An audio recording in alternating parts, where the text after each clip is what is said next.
El gasto militar va a este foro, sobre todo de una catástrofe vida. La segunda gran amenaza es el armamentismo, la cultura de la guerra y la posibilidad de una catástrofe nuclear. Muchos líderes, sobre todo aquellos que más armas tienen, vienen a este foro a hablarnos de paz. El gasto militar va creciendo. El año 2017 fue superior al del año 2016 en un 1.1%, llegando a la exorbitante suma de 1.739 trillones de dólares, representando 2.2% del PIB mundial. El mundo no puede vivir a expensas de quienes se creen con el derecho de producir y utilizar armas capaces de la destrucción total de la vida en nuestro planeta. Además, la industria armamentista se alimenta de la guerra y mientras sus armas son probadas y se muestran eficaces matando a niñas y niños. El valor de sus acciones se incrementa en la bolsa de valores. Esa lógica criminal debe cesar. Esta amenaza también viene de la mano de quienes están dispuestos a invadir países, cambiar gobiernos para apropiarse de sus recursos naturales de los pueblos. Así instalan bases militares e intentan controlar todo el planeta. Hermanas y hermanos, la tercera gran amenaza es la desigualdad. Cada año se concentra la riqueza en menos manos. En el año 2017, el 82% del crecimiento de la riqueza mundial fue al 1% más rico de la población, mientras que la mitad de la humanidad no vio ningún incremento en absoluto. De acuerdo con los datos de Credit Suisse, 42 personas ahora poseen la misma riqueza que 3.700 millones de personas. Esas cifras son bochornosas y deberían avergonzarnos a todos, porque no responde a un modelo de distribución de la riqueza, sino más bien a un modelo de acumulación de la riqueza y de distribución de la pobreza. Hermanas y hermanos, Bolivia rechaza de manera más clara y enérgica el ilegal, inhumano y criminal bloqueo económico y financiero impuesto en contra de Cuba por los Estados Unidos. Estados Unidos tiene la obligación de reparar económicamente por los daños causados al heroico pueblo cubano. Debe cumplir las resoluciones de la Asamblea General y levantar inmediatamente el bloqueo. Además, debe restituir Guantánamo a la soberanía cubana y abstenerse de cualquier acto de injerencia o intromisión en sus asuntos internos. Desde nuestra membresía en el Consejo de Seguridad hemos seguido de cerca los avances y dificultades en la implementación del acuerdo de paz firmado entre el gobierno de Colombia y las FARC.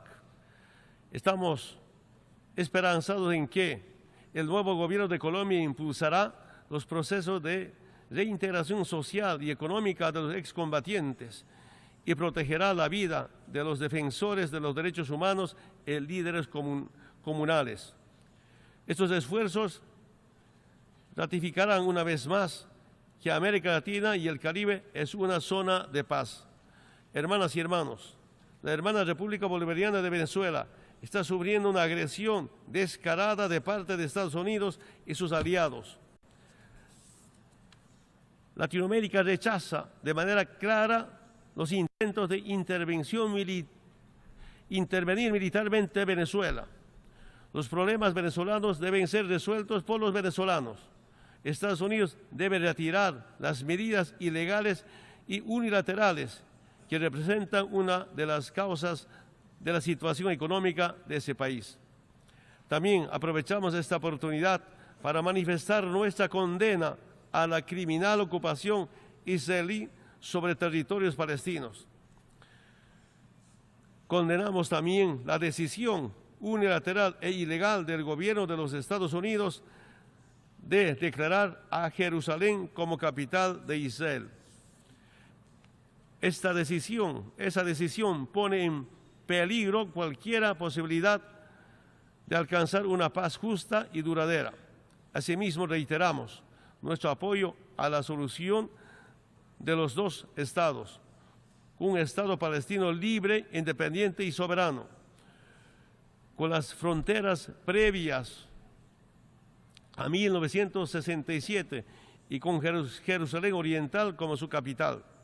Lamentamos profundamente para evitar mayores sufrimientos del pueblo sirio.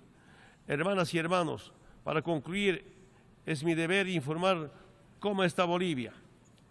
Como ustedes saben, nos hemos liberado de las bases militares estadounidenses, de la DEA, de USAID, de las imposiciones del Fondo Monetario Internacional y de otro tipo de imposiciones. Ahora Bolivia es un ejemplo para la región y para el mundo. Tenemos una de las economías que más crece en la región. En la última década hemos reducido la pobreza extrema de 37% a 17%. Hemos incrementado la esperanza de vida en 8 años. Hemos reducido la mortalidad infantil en 56%, con la necesidad imperiosa de que juntos construyamos una sociedad con igualdad de oportunidades para todas y todos, un planeta que sea cuidado como nuestro único hogar, un mundo en el que sea posible la justicia y sea realidad la paz. Muchas gracias. Tiene la palabra.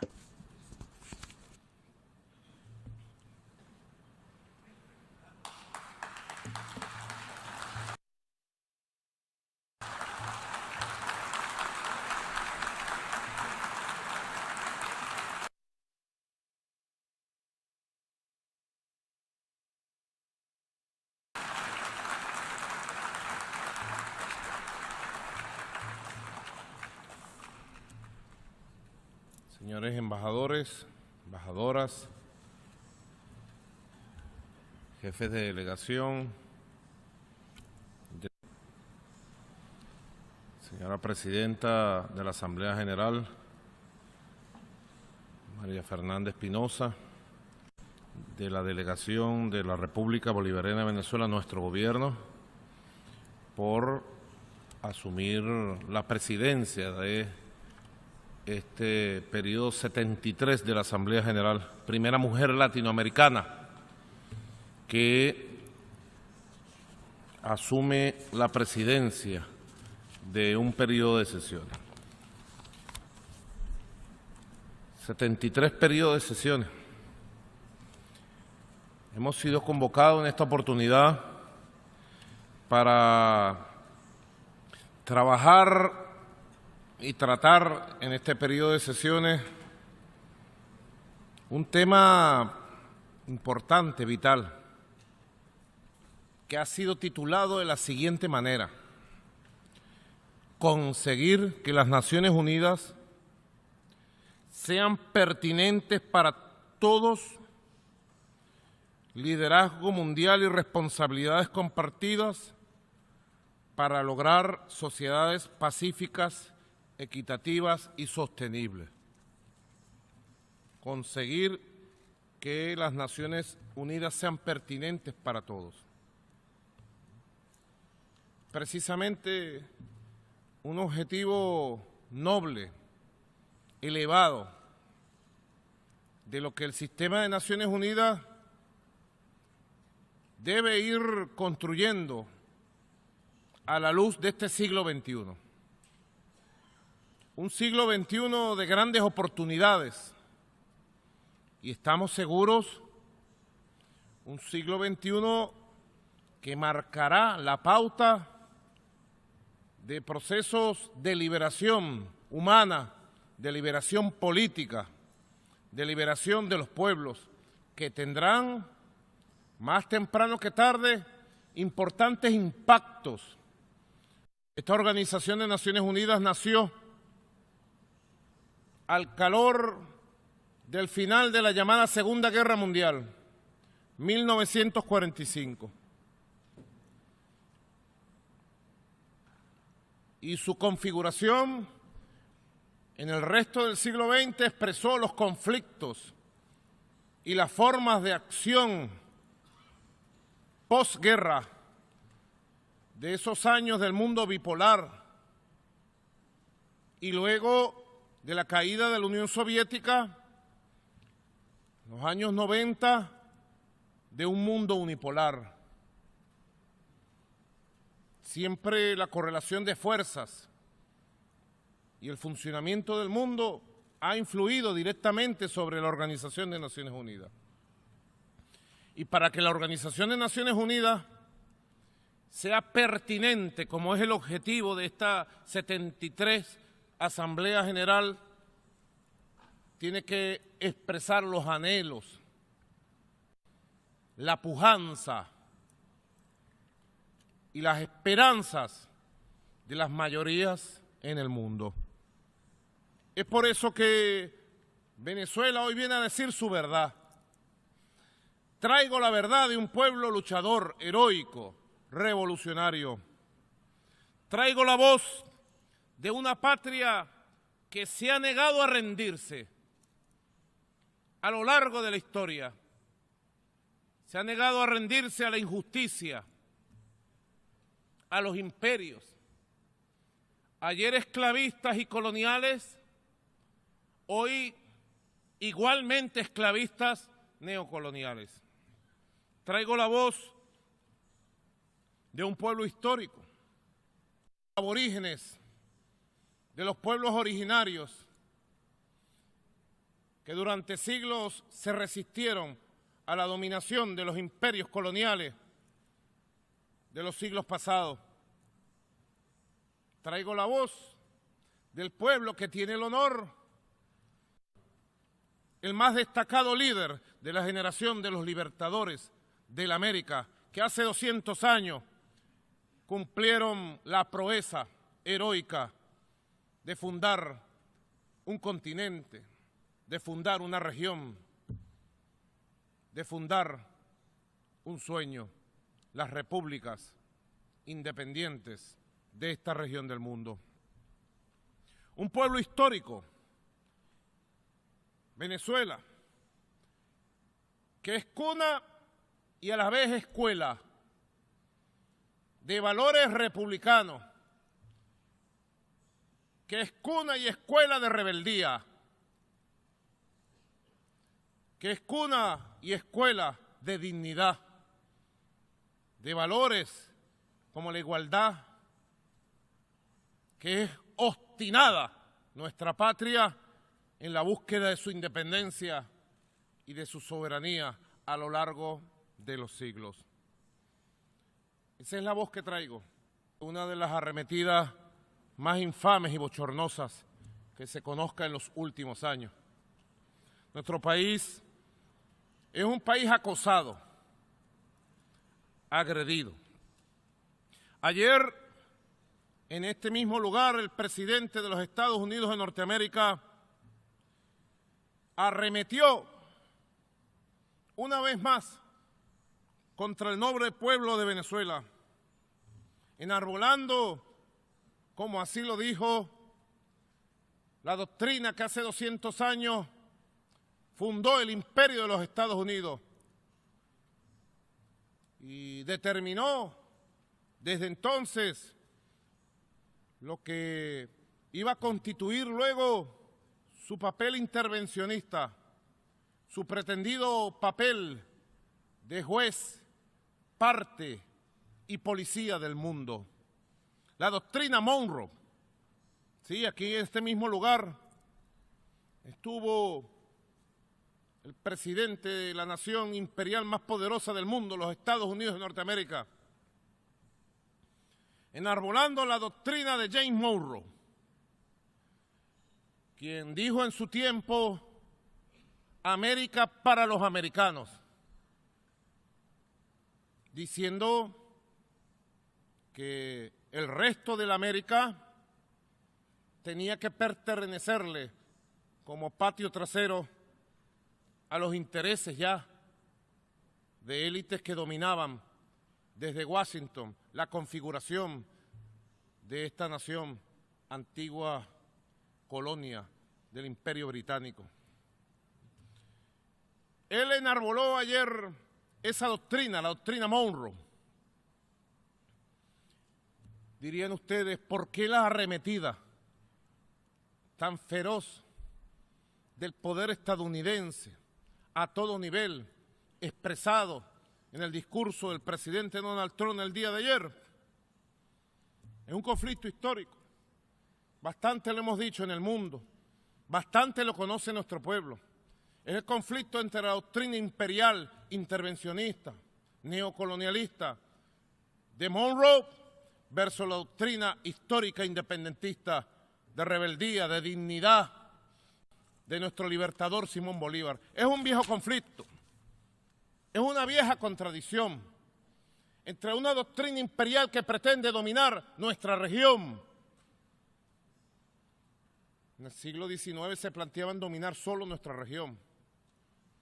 En el siglo XX ya se plantearon dominar el mundo, chantajeando, ordenando el mundo como que fuera su propiedad.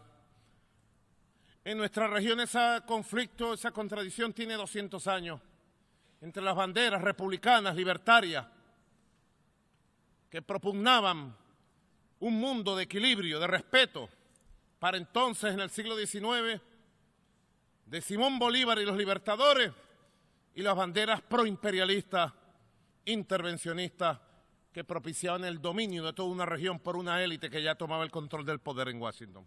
Es un viejo conflicto histórico que lo conocemos bien. Hoy Venezuela es víctima de una agresión permanente en lo económico, en lo político, en lo diplomático, en lo mediático, por parte de quienes gobiernan los Estados Unidos de Norteamérica. Enarbolan la doctrina Monroe para justificar desde el punto de vista ideológico, político, diplomático, nuestra razón de ser.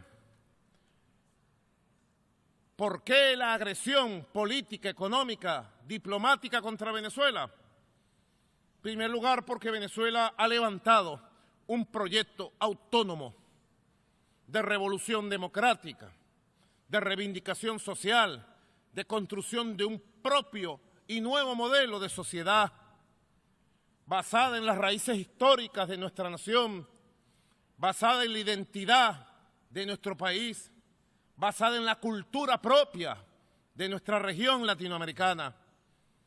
Quieren desde hace 20 años detener el curso de la historia del desarrollo de un proyecto revolucionario que nació de la propia raíz de lucha de nuestro pueblo y de nuestra región.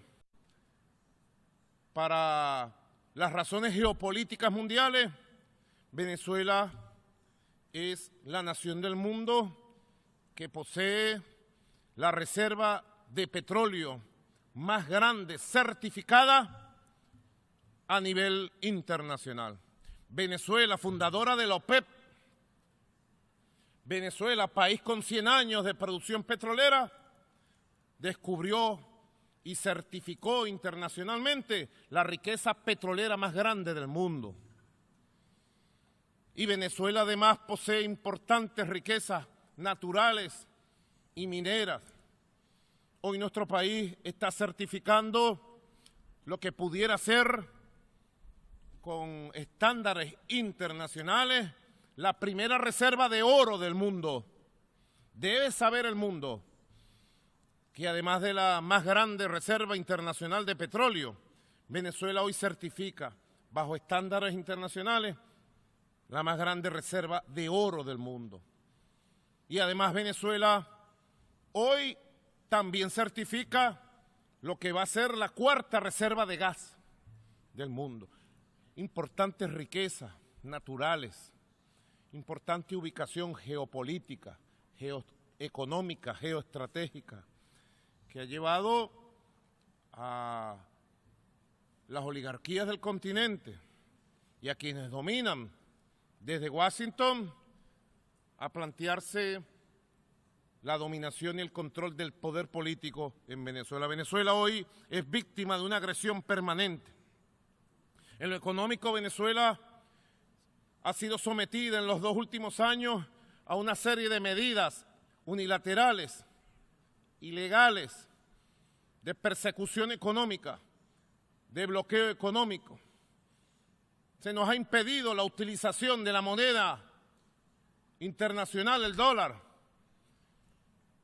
con posiciones de uso de dominio por parte de las autoridades de la Secretaría del Tesoro de Estados Unidos.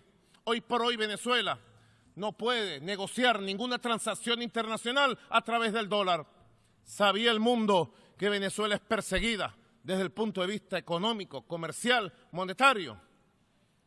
Hoy Venezuela es sometida a un conjunto de mecanismos de sanción económica ilegales, unilaterales.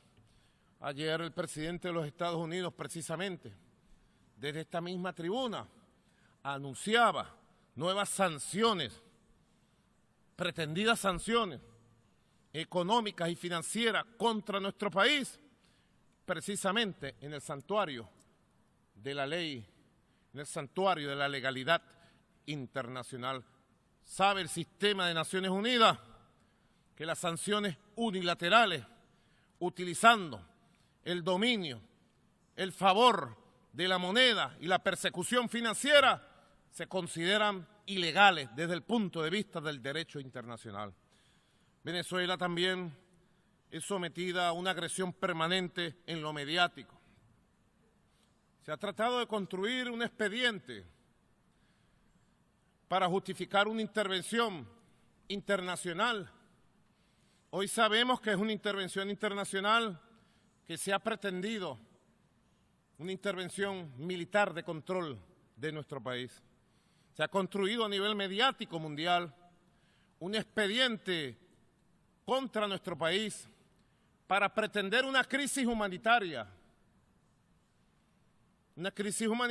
que utilice los conceptos de Naciones Unidas para justificar una coalición de países encabezado por el gobierno de Estados Unidos y sus gobiernos satélites en América Latina, que le ponga la mano a nuestro país. Se ha fabricado por distintas vías una crisis migratoria que se cae por su propio peso,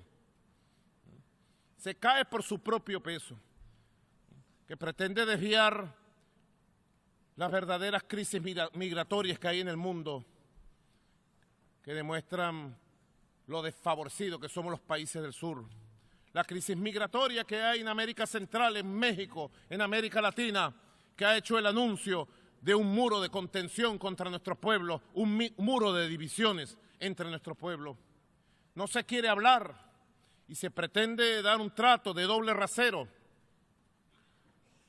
de la situación real de los migrantes latinoamericanos, caribeños, contenidos, perseguidos en la frontera con México, separadas las familias, secuestrados niños enteros, y no se quiere dar respuesta ni visibilizar ese asunto.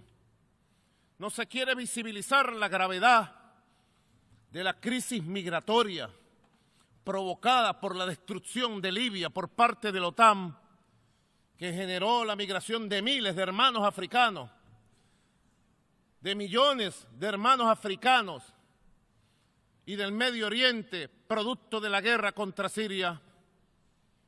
Y se ha tratado de enfocar en una campaña mediática mundial una pretendida crisis migratoria en Venezuela para justificar lo que desde hace varios años se viene anunciando, una intervención humanitaria. Es el mismo esquema de las armas de destrucción masiva de Irak. Es el mismo esquema que justificó la intervención de otros países, ahora bajo el esquema de una gran campaña brutal de guerra psicológica. Venezuela hoy es víctima también de una agresión de carácter diplomático. Ayer fuimos testigos, queridos hermanos y hermanas de los gobiernos del mundo, de cómo el presidente de los Estados Unidos hizo amenazas directas de recorte de ayudas, de retiro de ayudas directas del gobierno de Estados Unidos o de bloqueo de ayudas de los sistemas internacionales de apoyo y auxilio para los gobiernos y pueblos del mundo que lo necesitan. Hemos escuchado los discursos de varios gobiernos demandando mejores mecanismos para acceso al financiamiento para el desarrollo al cual tienen derecho nuestros pueblos. El presidente de los Estados Unidos ayer, desde esta misma tribuna, amenazó a los gobiernos del mundo con someterse a sus designios, a sus órdenes y a colaborar en sus políticas en el sistema de Naciones Unidas, o ellos actuarían en consecuencia. Sobre Venezuela se ha dirigido una feroz ofensiva diplomática en todos los órganos del sistema de Naciones Unidas, apoyado por gobiernos satélites que arrodillados mancillan el honor de los pueblos que dicen sometida a una agresión permanente en lo político. El pasado 8 de septiembre, el periódico New York Times publicó elementos probatorios de la participación de funcionarios de la Casa Blanca y del gobierno de los Estados Unidos en reuniones para favorecer un golpe de Estado militar y provocar un cambio de gobierno, un cambio de régimen en Venezuela. La investigación publicada por el New York Times, replicada por la revista Times, por el Washington Post y conocida a través de la prensa mundial, sencillamente lo que vino fue a confirmar la conspiración, la agresión permanente de los factores del gobierno de los Estados Unidos contra una democracia constitucional robustecida, una democracia con pueblo como la democracia venezolana. Ya nosotros habíamos denunciado en su momento los intentos de violencia contra la Constitución, los intentos de disturbios y golpes pretendidos de carácter militar contra el gobierno constitucional y revolucionario que por voluntad y voto popular presido en la República Bolivariana de Venezuela. Luego del fracaso anunciado, publicado en las páginas del New York Times, de estos intentos pretendidos de disturbios, violencia de carácter militar, da el New York Times detalles de cómo funcionarios de los Estados Unidos desde Colombia, apoyados por el gobierno de Colombia y la institucionalidad colombiana, se reunieron y ofrecieron su aliento y su apoyo a este intento de cambio de régimen. ¿Puede el sistema de Naciones Unidas, puede la humanidad? Le digo a mis hermanos latinoamericanos y caribeños, ¿puede América Latina y el Caribe aceptar estos métodos que tanto daño hicieron a nuestra región durante todo el siglo XX? ¿Cuántas intervenciones militares, cuántos golpes de Estado, cuántas dictaduras se impusieron durante el largo y oscuro siglo XX latinoamericano y caribeño? ¿Y a quién favoreció? A los pueblos. ¿Qué intereses representó? Los intereses de las transnacionales, los intereses antipopulares, largas dictaduras como la de Augusto Pinochet en Chile, tuvieron que soportar nuestros pueblos. Monroe de negar el derecho que nos hemos ganado a gobernarnos de la forma que sea necesario gobernarnos y de construir sistemas económicos, políticos y culturales propios de la región.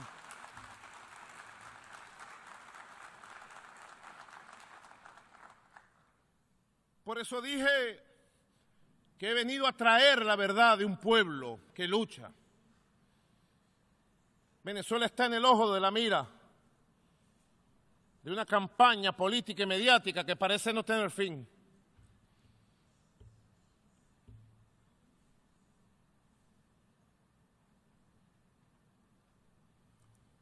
De Naciones Unidas. Luego del fracaso publicado y anunciado en el New York Times de estos intentos de cambio de régimen ilegal, inconstitucional, criminal, luego de la elección democrática presidencial del pasado 20 de mayo, donde este servidor que está aquí presente, Nicolás Maduro Moro, obtuvo el 68% de los votos populares en elecciones libres. La elección número 24 en 19 años fue la elección presidencial del pasado 20 de mayo.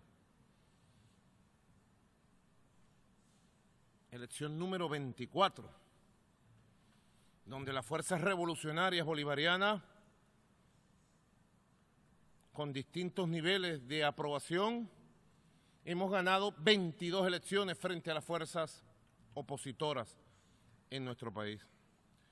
Luego del fracaso del intento de pronunciamientos militares, luego del fracaso de las candidaturas y de la táctica electoral apoyada desde Washington, con el inmenso triunfo electoral que el pueblo nos dio, el pasado 4 de agosto fui víctima de un atentado terrorista con drones que pretendió asesinarme en un acto de carácter militar en una avenida principal de la ciudad capital de Caracas, y que de haberse ejecutado como fue planificado y es de conocimiento público, habría arrojado una masacre, el asesinato de todo el alto mando institucional, político, militar de nuestra nación, de Venezuela.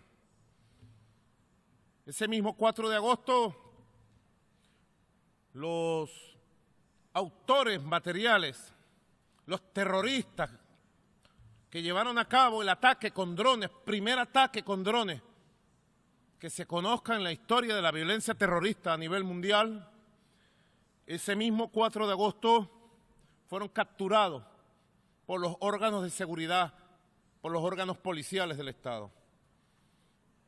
Todos los autores materiales, 28 autores materiales, fueron capturados en diversos procedimientos de investigación. Todos están convictos y confesos. Y todas las investigaciones, como lo he hecho público y como lo he hecho de conocimiento de varios gobiernos del mundo, todas las investigaciones conducen a que el atentado terrorista del 4 de agosto se preparó, se financió y se planificó desde territorio de los Estados Unidos de Norteamérica. He hecho del conocimiento del gobierno de los Estados Unidos por vía diplomática del nombre, de la responsabilidad y de las pruebas de los autores intelectuales, de los financistas y los planificadores de este grave atentado terrorista del 4 de agosto pasado. Todas las investigaciones indican que este atentado y sus autores materiales, como así lo han confesado, fueron entrenados, preparados durante meses en territorio colombiano bajo el amparo y el apoyo de las autoridades colombianas. Y las últimas investigaciones y capturas han develado, como lo he hecho de conocimiento de la opinión pública, que algunos funcionarios diplomáticos de los gobiernos de Chile, Colombia y México son referidos por los autores materiales como estar involucrados para facilitar su fuga luego de realizado el ataque terrorista.